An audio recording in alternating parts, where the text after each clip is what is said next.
یقین جانیے کہ کئی گھروں میں نے کئی دفعہ اپنے پروگرام میں بھی اس بات کا ذکر کیا کہ میرے دوست بھی ہیں کچھ فارمیسی والے، وہ بتلاتے ہیں کہ یقین جانیے کہ لوگوں کی اتنی دوائیاں بناتے ہیں، اتنی خوراکیں تیار کرنی ہوتی ہیں کہ یہاں تک کہ ہم فارمیسی کے اندر 4-5 بندے کام کرتے ہیں تو کہتے ہیں کہ جب ہمیں معلوم ہے کہ یہ پیشنٹ ہے، اس کی ہمیشہ ویکلی اتنی دوائیاں جاتی ہیں، منتھلی اتنی دوائیاں جاتی ہیں، تو ہم کہتے ہیں کہ یار اس کی دوائی تم بناؤ کیونکہ اس کی دوائیاں بہت ہوتی ہیں۔ تو آج ہم حیران ہیں کہ ناظرین کرام لوگ اتنے کھانے نہیں کھاتے جتنی جو ہے گولیاں کھاتے ہیں، اور آپ جانتے ہیں کہ آج کی سائنس یہ خود کہتے ہیں کہ اس کے سائیڈ ایفیکٹ ہیں، اس سے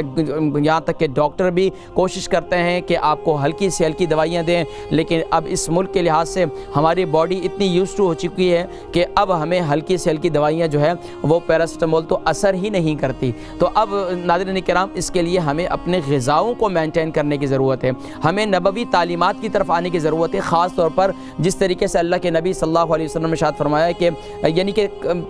اپنے پیٹ کے 3 حصے کرو، ایک حصہ کھانے کے لیے، ایک حصہ پانی کے لیے، ایک حصہ ہوا کے لیے، لیکن ہماری کوشش تو یہ ہوتی ہے کہ تینوں حصے جو ہے وہ کھانے سے ہی فل کر دیں کیونکہ ابھی بھوک باقی ہے۔ ناظرین کرام بھوک باقی رکھ کر چھوڑیں گے تو بیماریاں سے دور ہوں گی، بیماریاں دور ہوں گی تو انشاءاللہ اللہ تبارک و تعالی صحت و تندرستی چاق و چوبند رکھیں گے اور چست و توانا رکھیں گے، اور یہاں تک کہ پھر آپ کو عبادت کے اندر بھی ایک ذوق اور شوق۔ ہم سوچتے ہیں کبھی کبھار میں احادیث طیبات کو پڑھتا ہوں کہ صحابہ رضوان اللہ تعالی علیہم اجمعین پوری رات اللہ کی بارگاہ میں کھڑے ہو کر دعائیں کرتے، نمازیں نوافل پڑھا کرتے تھے، دعائیں مانگا کرتے تھے، گڑ گڑایا کرتے تھے۔ آج ہماری کیوں ایسی کیفیت نہیں ہے؟ اس لیے کہ جسم میں نقاہت اور کمزوری اور اچھی غذاؤں کا استعمال نہیں ہے۔ تو آج ہمیں جس سے مہنگے ریسٹورنٹوں میں جا کر ہم جو کھانے، ہم اتنے پیسے دے کر کھانے کھاتے ہیں تو وہاں پر ہم سمجھتے ہیں آج ہم نے بہت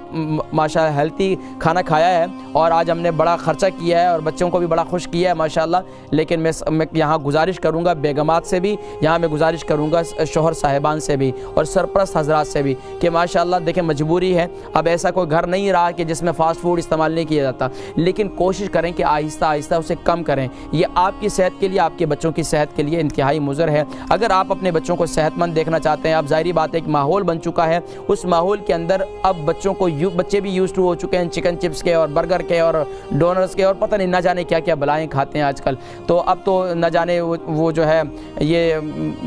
اور بھی پتہ نہیں کیا کیا آج کل کھا رہے ہیں۔ بہرحال اللہ تبارک و تعالی سب کو صحت و تندرستی نصیب فرمائے، اپنی غذاؤں پر توجہ دیجیے۔